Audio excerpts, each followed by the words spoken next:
And I'm so excited because I have Marsha. Marsha's here. I'm in her beautiful home. We're going to have a conversation about her wonderful life because she is about to enter another journey of her life. Tell us about this journey. Oh my goodness. So, which journey? Yeah, I am 11 days from my 40th birthday. Oh my goodness. Wow. Yeah. So, right now, it's just a lot of reevaluation, just trying to pay what's going on. You're about to turn 40. This is a big milestone in your life. Right. And another big change, my restaurant is closing in 2 days. Wow. 2 days. How's that? 2 days. How's that? It's great because it's everything is completion. Okay. You know what I mean? It's a complete closure of a chapter. I'm partners with my ex-husband. Okay. And that chapter is like, it's closing the book. That makes sense. Right, Okay. it's closing the book on the chapter. So I'm really excited. I don't see it, I see it as like an end, but it's also a new beginning. It's kind of almost like whenever you read a book that you really like, the end of the book, you're like, oh, you're kind of disappointed. It's all over. The characters are gone. All your new friends. Right. But guess what? Now you got time to make new friends. Just right. open up a new book. That's right. Start a new chapter. So, that's right. And that's where I am right now in my life. Wow. And when you think about all the different chapters in your life, Right. tell me about one that stands out or what's a highlight. Right now. Right now. Wow. Because I feel like it's all possibility. There's so much possibility. It's like I'm not in. There's no box. Okay. There's and a lot of times in life, you have this job. You have so much that's solid that you kind of feel confined or what you're supposed to do. I'm not supposed to do anything but what I want. or what I'm called to do. Okay. It's not a situation where I feel like I'm boxed in at all. I feel like it's just possibility. Okay. And that it's just pick. Wow. What helped you get to this place? Did anything happen in your life for you? I got divorced. Okay. A year and a half ago. Yeah, I got a divorce about a year and a half ago. My husband, my father, my children. I have a 2-year-old and a 4-year-old. My 2 will be 3 at the end of next month. Wow. Yeah, and that really was the impetus for a lot of the changes that I've had in my life. Going through a divorce is difficult, and even more so going through a difficult marriage. Even more so is more difficult. And that it's funny because I was kind of in a place of brokenness within the marriage. Self-esteem, just trying to make something work that's broken. It's like irreparably broken, but you're trying, grasp it and trying to make it work. So you felt you was only making it work, or? Oh, absolutely. Okay. I mean, and in no way trying to throw anybody on the bus. Right. I didn't feel like the other party was trying to make it work without going into any major details. Right. But in that process of trying to make it work, I felt like a little poodle, just kind of jumping, like doing little tricks, right. and jumping through hoops, and really kind of morphing into someone who wasn't really me, but trying to appease a situation and trying to hold something together. Wow. And feeling like, well, you the exact way you are, your natural self, is not sufficient to do that. So you need to figure out what you need to do in order to keep your family together. Wow. So basically what you're saying is you did different things in order to hold the marriage together. Right. In order to benefit him. Yeah. It wasn't completely altruistic, It was to benefit him. It was to benefit me because I wanted the family.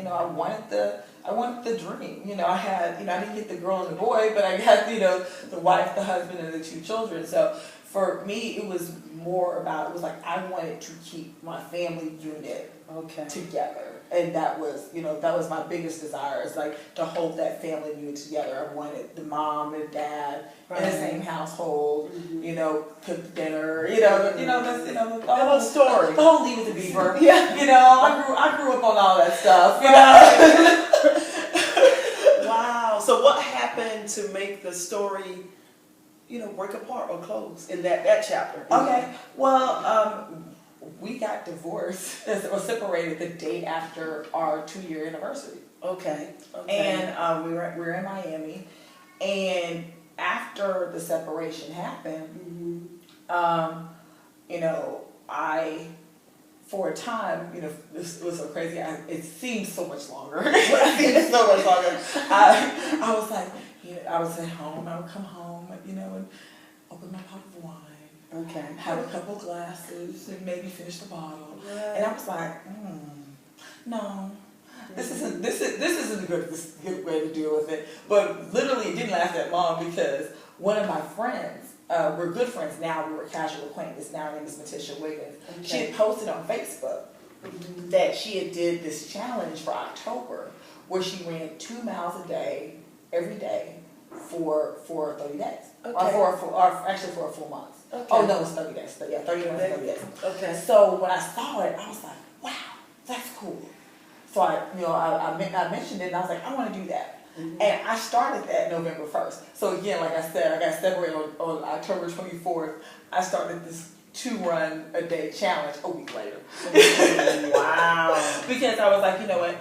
You need to find an outlet. Now, at the time, I was really into fitness already. I've worked out for years. But I wasn't a runner. Okay. So with the 30 runs in 30 days, it was, every day you commit to something. You do it.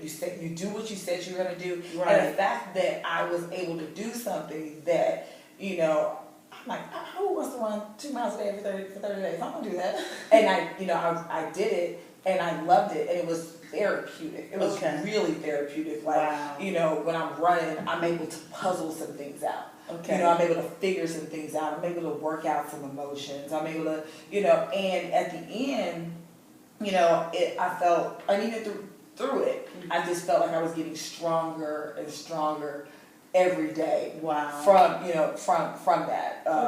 So, that's how kind of, my serious fitness journey has started. And I think I've talked to you before about how after that I started doing longer races. Yes. What was your longest race? Oh, well, the longest race I did in May the following year, so like 6 months after the separation, I did my first half marathon. Wow. So that's 13.1 miles. But I will say that is not that's not my personal most impressive race. Because the thing is, it's like, if you train, just about anyone can train for a half marathon, give them 3 months. You really, I mean, it's just put one, if you don't have any serious injuries, put one foot in another. If you go to a marathon, you will see not everyone looks super fit. Okay. So you can walk. You can. They encourage you to run. They encourage you to move a little jog. A jaunt. Or at the very least a brisk walk. We ain't got all day now. We got places to go. We got we got street closures. Come on now. I need you to move. Yeah, I can tell you work out. You sound like a coach. But it's funny you say that, because I did used to be a spin instructor. Okay. I taught spin. My first child, he was due on New Year's Eve. My 4-year-old, he was due on New Year's Eve. I taught spin up until the day before Thanksgiving. Wow. Yeah. Oh wow. Yeah. So yeah, I'm kind of a crazy fitness lady. Okay. Well, let's take a mama break. Gigi, put the letters in. That's it. We had a good mom's break. Yes, we had to calm folks down. Oh. They heard mommy voices, and they were like, "Oh, you downstairs talking? We want to be part of that." Yeah, she has some awesome kids. Oh, beautiful. I think so. I know so. And before the break, you was talking about working out. Yeah. I was talking. We had talked about. You had asked me about what was the longest race I Right. done, which I said was the half marathon. But the most like endurance and toughest race I ever ran was the Tough Mudder. Tough Mudder, what's that? Tough Mudder. Yeah, so you mudders out there, you know who I am. I'm a mudder. Not a mother, I am a mother, but a mudder. A mudder. M-U-D-D. Mudder. Mudder. Okay. Tough Mudder is 11 miles of torture. Torture, wow. Yeah, but yeah, not really. You know, Okay. you run. It's you know they have it all over, but they have one here in South Georgia, I think around outside of Athens. Okay. And you know it's jumping over fire. You know, going through ice.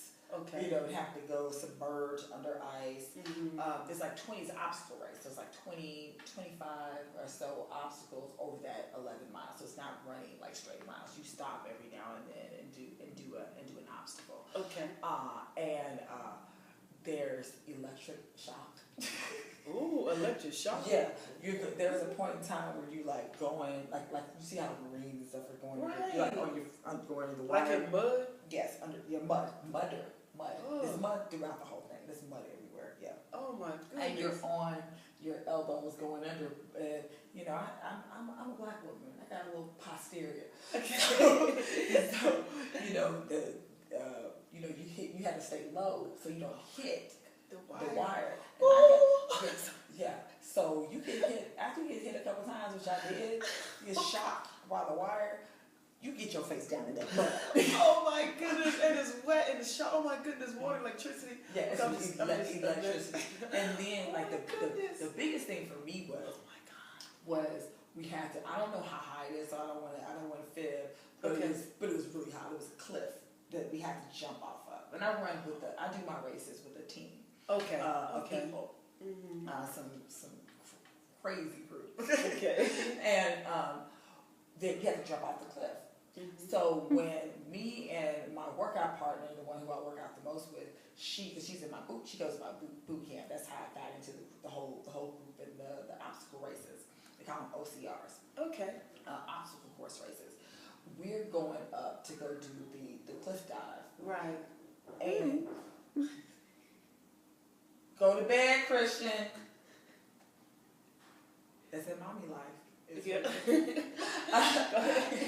We're going up to do the cliff dive, and there's a girl in front of us who's like she's scared. She doesn't want to jump off. Right. And so we talk her into doing it and grabbing the person's hand, and the girl jumps down with her. Right. Now, my workout partner, she really remembers. She didn't mention it, but she remembers me saying, "I don't really know how to swim like that well," which I need to really correct, and I want to do that when my kids don't learn how to swim as well. People, teach your kids how to swim. But so I was scared to pieces. Wow. To jump off this cliff. So how high the cliff was? It was probably like 20 feet. Oh my God. It was high. It was okay. high.